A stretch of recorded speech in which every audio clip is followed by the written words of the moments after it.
السلام عليكم ورحمة الله وبركاته. الحمد لله الذي خلق الإنسان وعلمه البيان وعلم الإنسان ما لم يعلم الذي نزل الفرقان على عبده محمد وأحاط بكل شيء علما نحمده ونستعينه ونستغفره ونشهد أن سيدنا ومولانا محمدا عبده ورسوله الذي أدى الأمانة ونصح الأمة وجاهد في الله حق جهاده. أما بعد فأعوذ بالله من الشيطان الرجيم. بسم الله الرحمن الرحيم. سبحان الذي أسرى بعبده ليلا من المسجد الحرام إلى المسجد الأقصى. وقال النبي صلى الله عليه وسلم: من أحب سنتي فقد أحبني ومن أحبني كان معي في الجنة. أو كما قال النبي عليه الصلاة والسلام: آمنت بالله صدق الله مولانا العظيم وصدق رسوله النبي الكريم ونحن على ذلك لمن الشاهدين والشاكرين والذاكرين والحمد لله رب العالمين.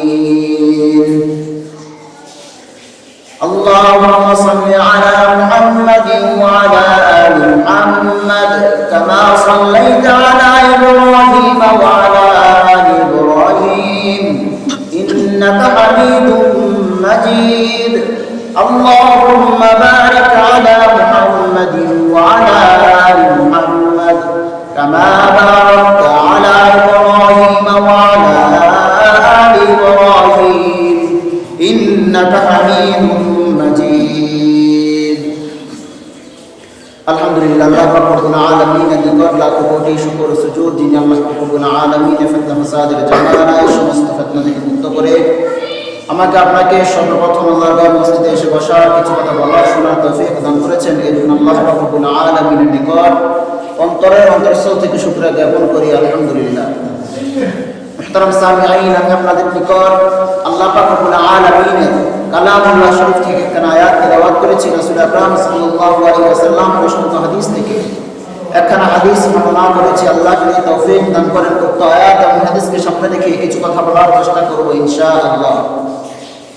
মুহতারাম সামিঈন, আমি যে আয়াতটা তেলাওয়াত করেছি ওই আয়াতের মধ্যে আল্লাহ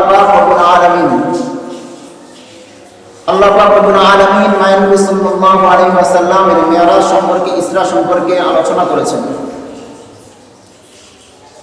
মায়ের নবী সাল্লাল্লাহু আলাইহি ওয়াসাল্লাম এর ইসরা মসজিদে হারাম থেকে বাইতুল মুকাদ্দাস পর্যন্ত, বাইতুল মুকাদ্দাস থেকে আল্লাহ পাক রব্বুল আলামিনের নিকট সাক্ষাৎ হওয়া পর্যন্ত এতটুকু বিষয় প্রতিটা মুমিনের জন্য যেমন নাকি মানা আবশ্যক, এমনিভাবে প্রতিটা মুমিনের জন্য এই ঘটনার মধ্যে ঈমানের একটা বিষয় আছে। কারণ মায়া নবী সাল্লাল্লাহু আলাইহি ওয়াসাল্লাম এই অল্প সময়ের মধ্যে এত দূর জায়গা ঘুরে চলে আসলেন, সফর করে পরিদর্শন করে চলে আসলেন। এটা প্রতিটা মুমিন যাতে মানতে পারে, ঈমান আনতে পারে, এটা ঈমানের একটা বিষয়। মেরাজের ঘটনা আমরা রাসূল সাল্লাল্লাহু আলাইহি ওয়াসাল্লাম কাবার পাশে হাতিমে কাবার মধ্যে শুয়ে আছেন। মক্কার কাফেরদের অত্যাচারে অতিষ্ঠ হয়ে, জর্জরিত হয়ে রাসূল সাল্লাল্লাহু আলাইহি ওয়াসাল্লাম ক্লান্ত শরীর নিয়ে হাতিমে কাবার মধ্যে শুয়ে আছেন। এক সময় জিবরাইল আলাইহিস সালাম এসে রাসূল সাল্লাল্লাহু আলাইহি ওয়াসাল্লামকে জমজম কূপের নিকট নিয়ে গিয়া রাসূলের বক্ষ বিদারণ করে রাসূল সাল্লাল্লাহু আলাইহি ওয়াসাল্লামকে হৃদপিণ্ডটাকে জমজমের পানি দিয়ে ধুয়ে তারপরে রাসূল সাল্লাল্লাহু আলাইহি সাল্লামের ভিতরে অনেক জ্ঞান এবং প্রজ্ঞা দিয়ে দিলেন। এখান থেকে নিয়ে হযরত জিবরাইল আলাইহিস সালাম রাসূলুল্লাহ সাল্লাল্লাহু আলাইহি ওয়াসাল্লামকে নিয়ে বাইতুল মুকদ্দাস মসজিদ আকসার মধ্যে গেলেন। রাসূল সাল্লাল্লাহু আলাইহি ওয়াসাল্লাম গিয়ে দেখেন মসজিদ আকসার মধ্যে অনেক নবী রাসূলগণ উপস্থিত। রাসূল সাল্লাল্লাহু আলাইহি ওয়াসাল্লাম ওখানে সমস্ত নবীদেরকে নিয়ে রাসূল সাল্লাল্লাহু আলাইহি ওয়াসাল্লাম ইমাম হয়ে 2 রাকাত নামাজ আদায় করলেন। এই যে মসজিদের হারাম থেকে বাইতুল মুকদ্দাস পর্যন্ত গেলেন, এই সফরটা এতটুকু জায়গাকে বলা হয় ইসরা, যেটার কথা আল্লাহ রাব্বুল আলামিন কোরআন কারীমের মধ্যে বলেছেন সুবহানাল্লাযী ইসরা বিআবদিহি লাইলাম মিনাল মাসজিদিল হারামি ইলাল মাসজিদিল আকসা। আল্লাহ রাব্বুল আলামিন এখানে বলেছেন রাসূল সাল্লাল্লাহু আলাইহি ওয়াসাল্লাম মসজিদে হারাম থেকে নিয়ে মসজিদে আকসা পর্যন্ত এই যে সময়টা গেলেন, যতটুকু জায়গা গেলেন এতটুকু জায়গাকে বলা হয় ইসরা। মসজিদে হারাম থেকে আল্লাহ রাসূল সাল্লাল্লাহু আলাইহি ওয়াসাল্লামকে বোরাকে করে রাসূল সাল্লাল্লাহু আলাইহি ওয়াসাল্লাম মসজিদে হারাম থেকে মসজিদে আকসা পর্যন্ত বোরাকে করে গেলেন।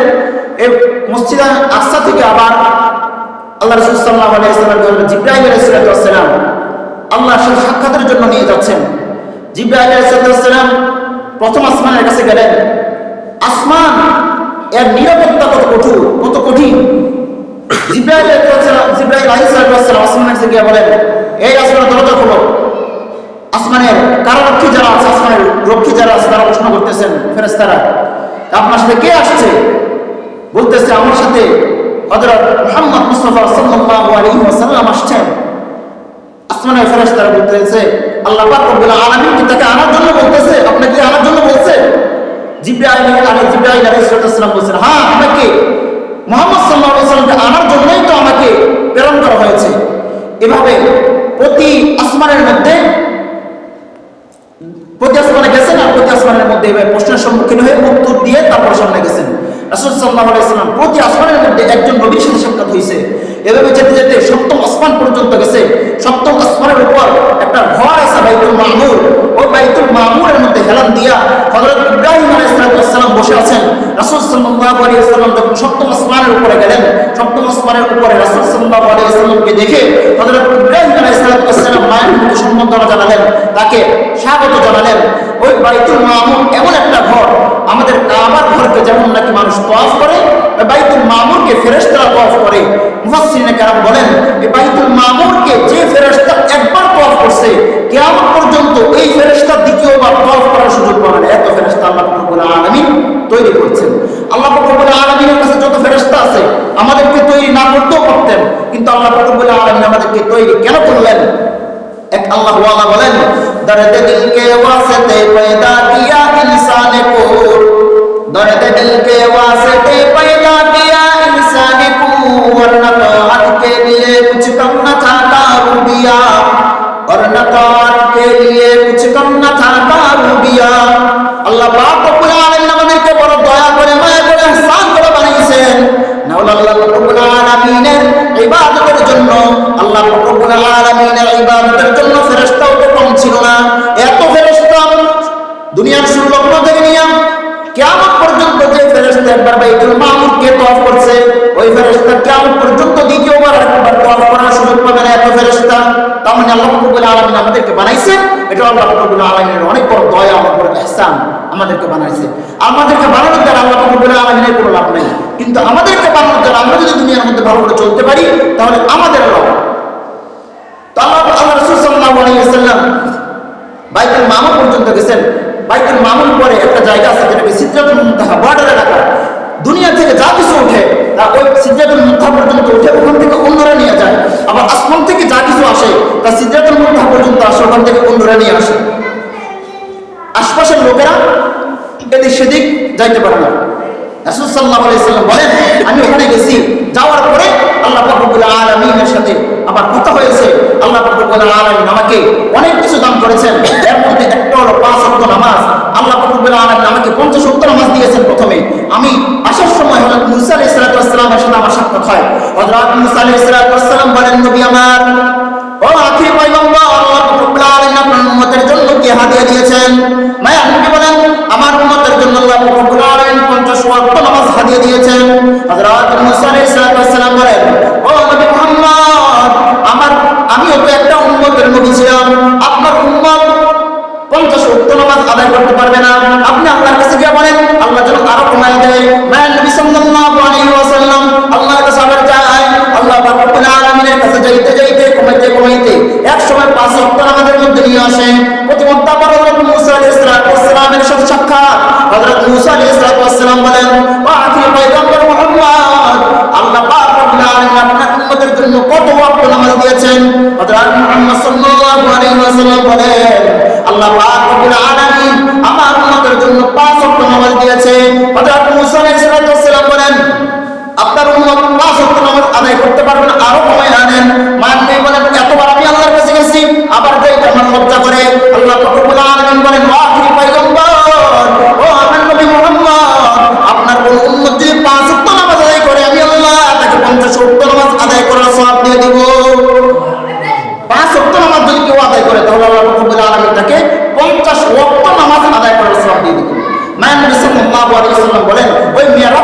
মধ্যে আমাকে অনেক কিছু দেখানো হয়েছে। আমি জান্নাত দেখেছি, ওই মেরাজের রাতের মধ্যে আমি একদম লোককে দেখেছি যারা নাকি নিজের বড় বড় নখ দ্বারা নিজের চেহারাকে খামচাইতেছে, নিজের বড় বড় নখ দ্বারা নিজের বক্ষকে নিজের বুককে খামচাইতেছে।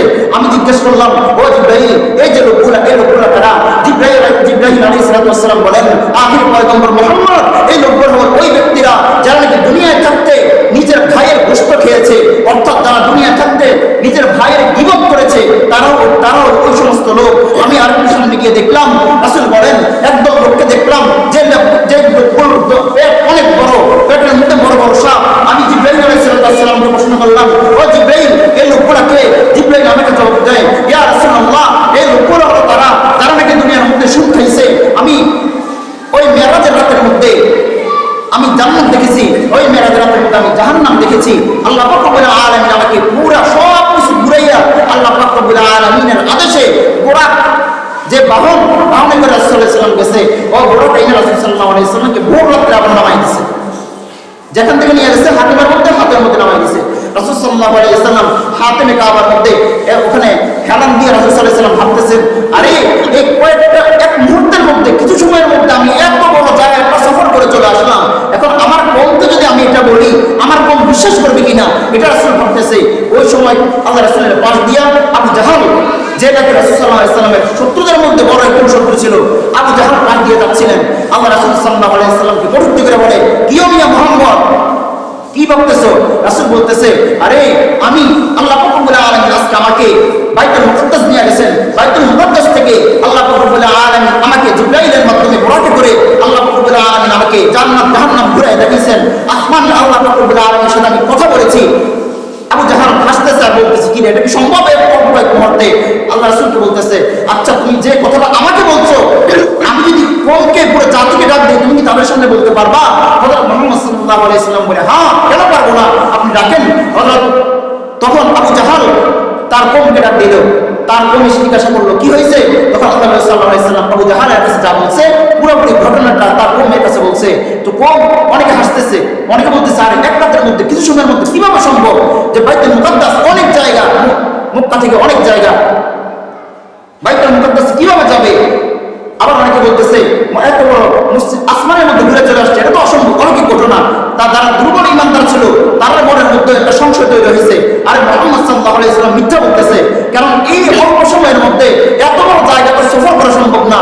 একজন মানুষ আল্লাহ পাক রব্বুল আলামিন, তখন আল্লাহ পাক রব্বুল আলামিন হযরত মুহাম্মদ সাল্লাল্লাহু আলাইহি ওয়াসাল্লাম, এর নবী, ওই কাফেরদেরকে বলতেছে, আচ্ছা তোমরা বলো, তোমরা কিভাবে বিশ্বাস করবা?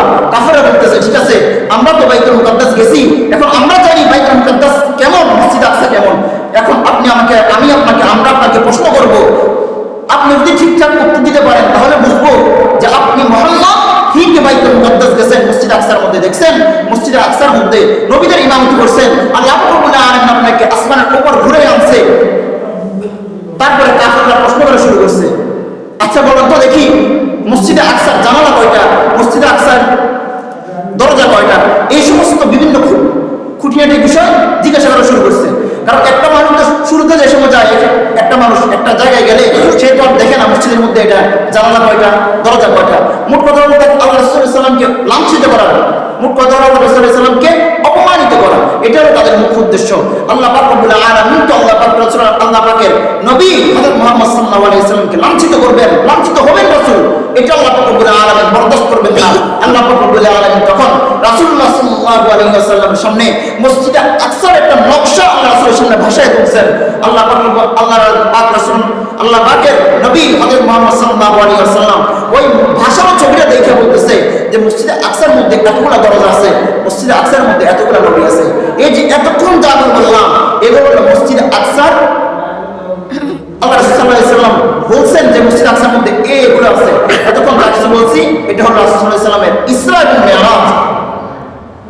কিন্তু মেরাজের রাত থেকে আমরা কি পাই? মেরাজের রাত থেকে, মেরাজ থেকে রাসূল সাল্লাল্লাহু আলাইহি ওয়াসাল্লাম যে মেরাজ করেছেন, এই মেরাজ থেকে একটা জিনিস পাই, এটা হলো নামাজ। মুসলমানদের উপর আল্লাহ রাসূল সাল্লাল্লাহু আলাইহি ওয়াসাল্লাম উম্মতের উপর নামাজ ফরজ হয়েছে।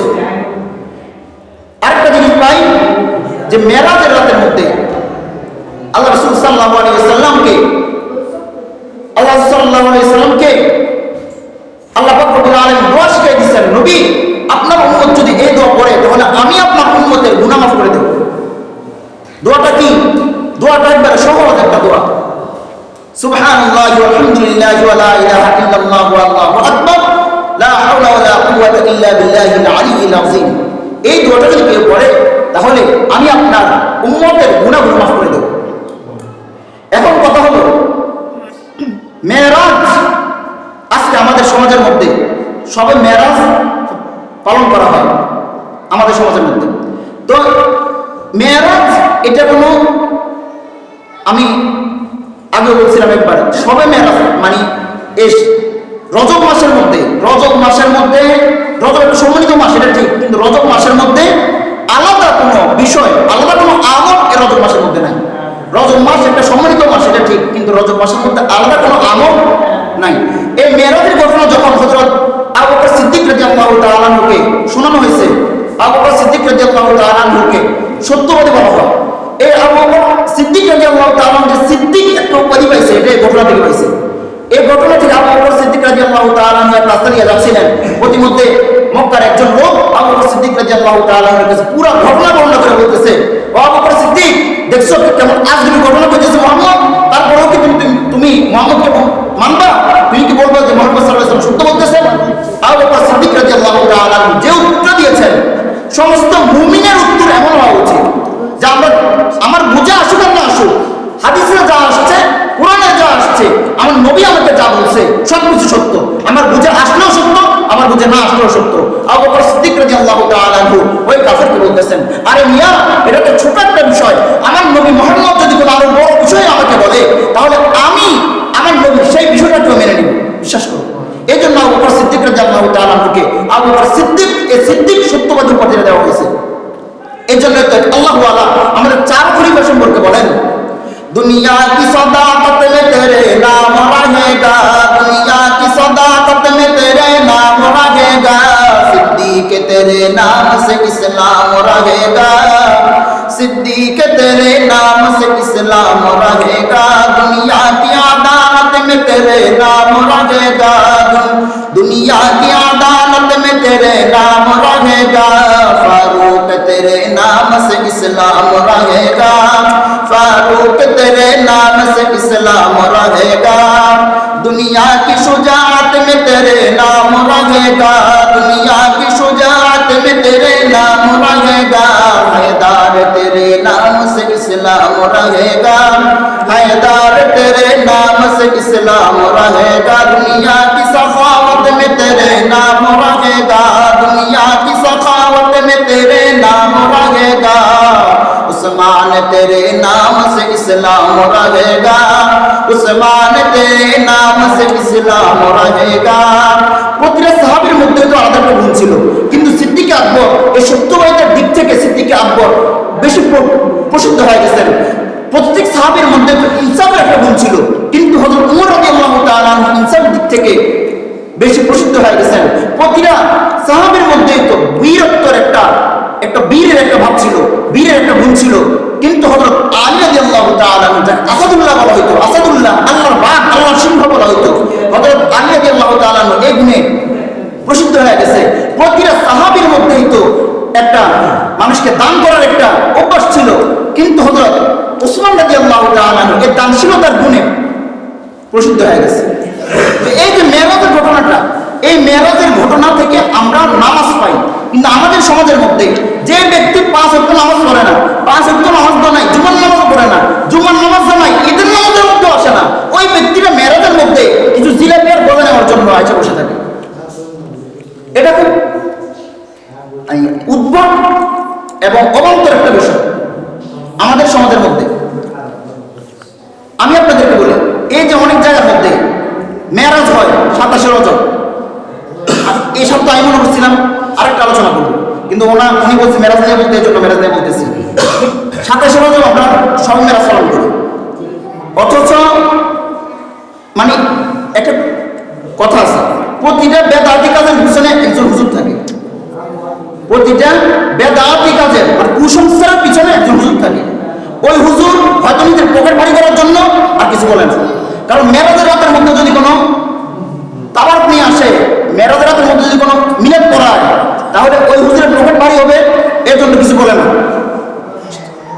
অন্যথায় মেরাজ 27 রজব এমন কোনো ভিত্তি ইসলামের কোন যুগে ছিল না, এখনো নাই।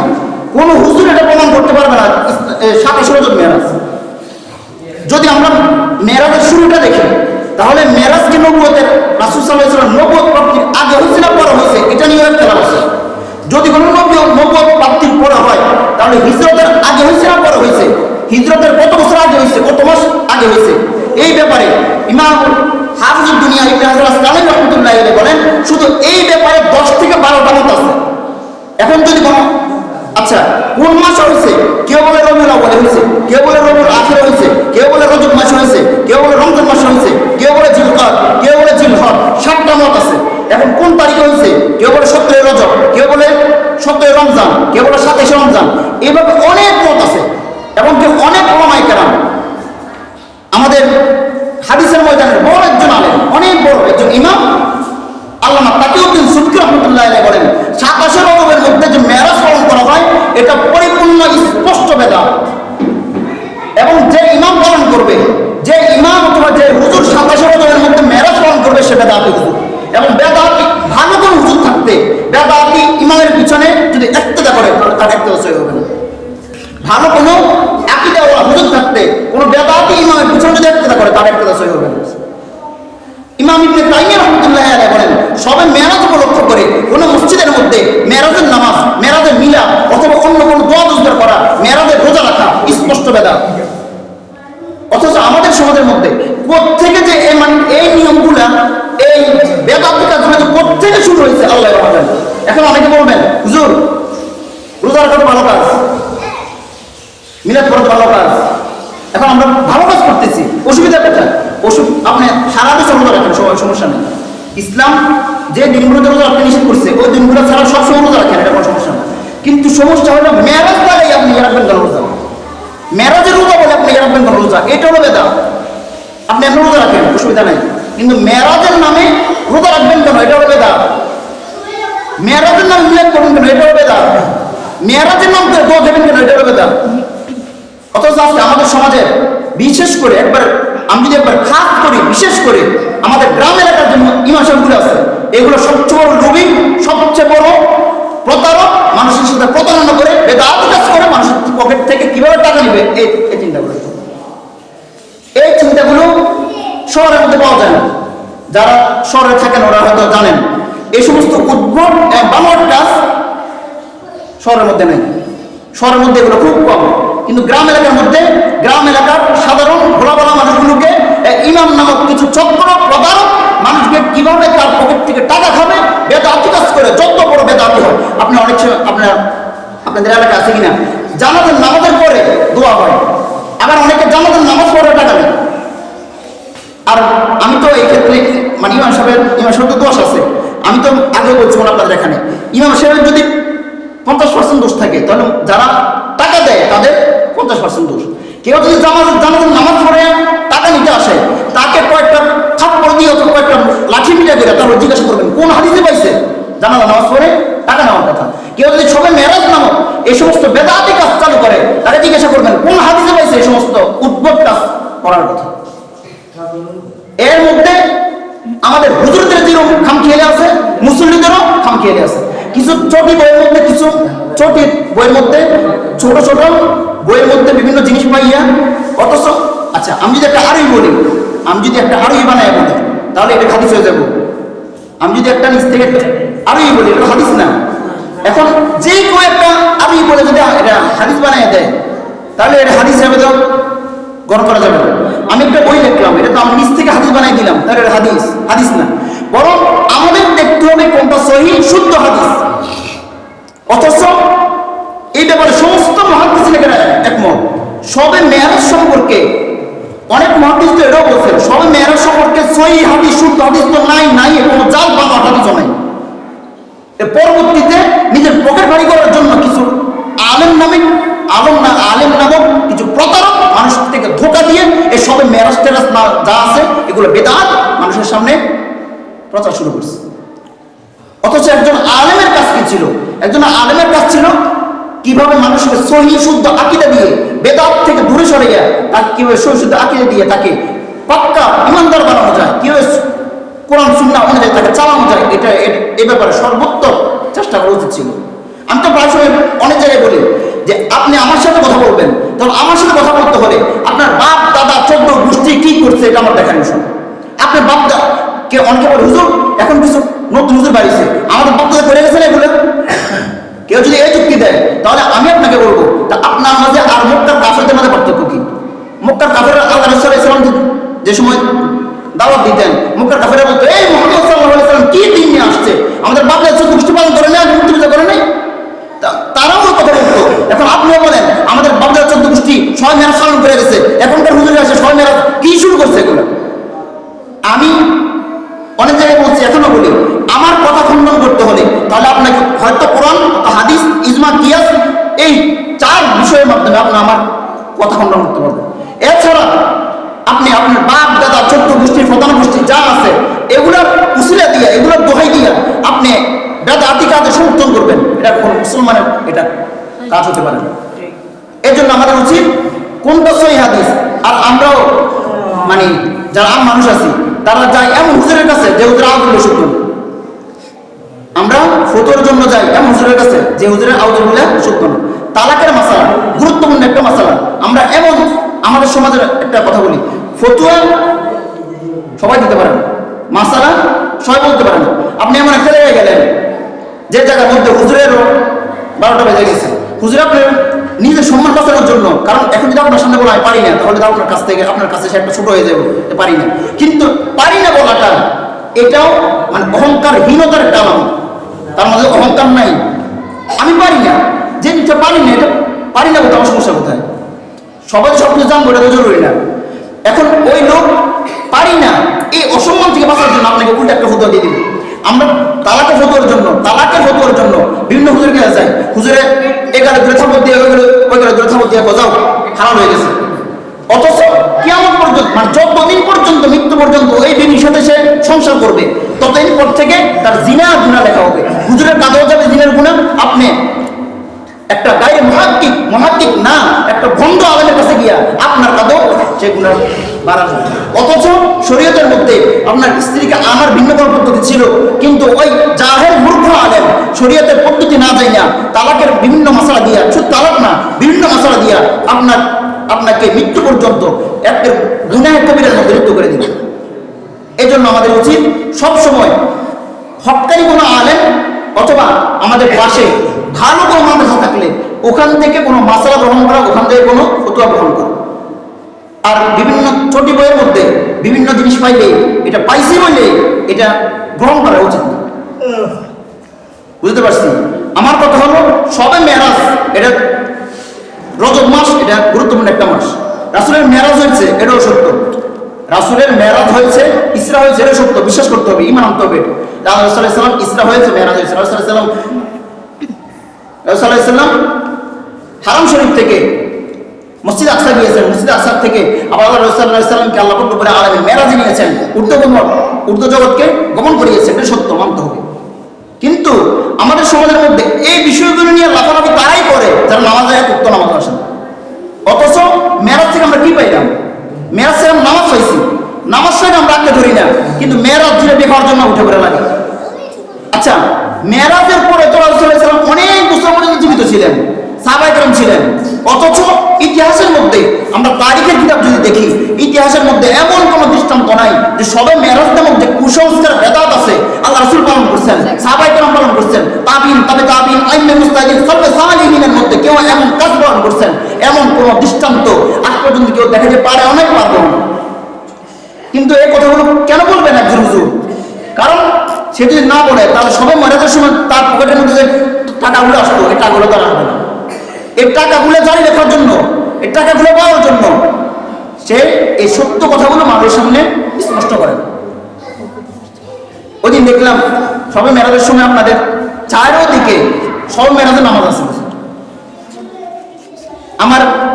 যদি আমার এখানে থাকতো তাহলে আমি খুব মানে আদরের সাথে সম্মানের সাথে জিজ্ঞাসা করতাম যে সবে মেরাজের নামাজটা কই পেয়েছে। অনেক মসজিদের মধ্যে এলান হয়েছে না আপনাদের দিকে? আমাদের মসজিদে এলান হয়নি। আমার একজন বলছিল যে হুজুর এলান করেন, তো আমি ওনাকে বলছি সব মেরাজের নামাজটা কই, এটা পাইলে আমি এলান করবো। আমি তো সব মেরাজের নামাজে পাই নাই, তো যে জিনিসটা পাই নাই এই জিনিসটা আমি এলান করবো কি লেগে এই জন্য এলান করা হয়নি। ওই দিন রাত্রে উনি বলবো হুজুর মেরাজ নিয়ে আলোচনা করুন, এর জন্য ওনার সম্মান রক্ষার্থে আজকে মেরাজ নিয়ে আলোচনা করছে। কেউ যদি এমন দলিল দেখাতে পারে সবে মেরাজ শুদ্ধ হাদিসের প্রয়োজন নাই, শুদ্ধ থেকে আর নিচে হাদিস যদি কেউ দেখাতে পারে সবে মেরাজ নামক কোনো নামাজ, কোনো দোয়া অথবা কোনো কিছু আছে, তাহলে আমাদের মধ্যে সমস্যা হবে। কিন্তু আজ পর্যন্ত কেউ দেখাতে পারে নাই, কেউ দেখাতে পারবো না। একটা হাসান পর্যায়ের হাদিসের মধ্যে, জয়ী পর্যায়ের হাদিসের মধ্যে আছে আল্লাহ রাসূল সাল্লাল্লাহু আলাইহি ওয়াসাল্লাম রজব মাস আসলে এ দোয়া বেশি বেশি পড়তেন, আল্লাহুম্মা বারিক লানা ফি রজব ওয়া শাবান ওয়া বাল্লিগনা রমাদান, এ দোয়া বেশি বেশি পড়তেন। কিন্তু এই বিভিন্ন যেসব যে নামাজ অথবা দোয়া আছে, এমন নামাজ পড়ে না, কোনো অসুবিধা নেই, রোজা রাখেন অসুবিধা নেই, এটা তো সওয়াবের কাজ। এবং এক হাদিসের মধ্যে আছে আল্লাহ রাসূল সাল্লাল্লাহু আলাইহি ওয়াসাল্লাম বলছেন কেউ যদি রজব মাসে সবে মেরাজের রোজা না, কিন্তু এটা আবার এটা পাবেন না, কেউ যদি রজব মাসে টুকটাক রোজা রাখে রমজানের প্রস্তুতি হিসাবে, তাহলে এটা মুস্তাহাব, কেউ যদি রাখতে চায় রাখতে পারে, এটা আমাদের বিষয়। কিন্তু সবে মেরাজ এর রোজার সাথে যোগ করা যাবে না। সবে মেরাজের রোজা, সবে মেরাজের নামাজ, এমন কোনো সবে মেরাজের রোজা, সবে মেরাজের নামাজ এমন কোনো ভিত্তি ইতিহাসের মধ্যে কোথাও নাই, এবং সামনে থাকবে এটা তো স্পষ্ট নাই। যেহেতু আগে নাই তাহলে সামনে থাকার প্রশ্ন আসে না। এটি স্পষ্ট যে সমস্ত হুজুররা, যে সমস্ত আলেমরা এই সবে মেরাজের নাম করে মানুষের পকেট থেকে টাকা খাইতেছে, তারা স্পষ্ট মানুষের সাথে প্রতারণা করতেছে, স্পষ্ট এটা হাদিসে। এজন্য যে কথাগুলো বললাম, আল্লাহ রাব্বুল আলামিন আমাকে আপনাকে সবাইকে আমল করার তৌফিক দান করুন, এবং সামনে রমজান মাস আসতেছে, আমাদেরকে রমজানের জন্য প্রস্তুতি নেওয়ার তৌফিক দান করুন। ওয়া আখিরু দাওয়ানা আলহামদুলিল্লাহি রাব্বিল আলামিন। যারা শুরু করেন নাই শুরু করুন।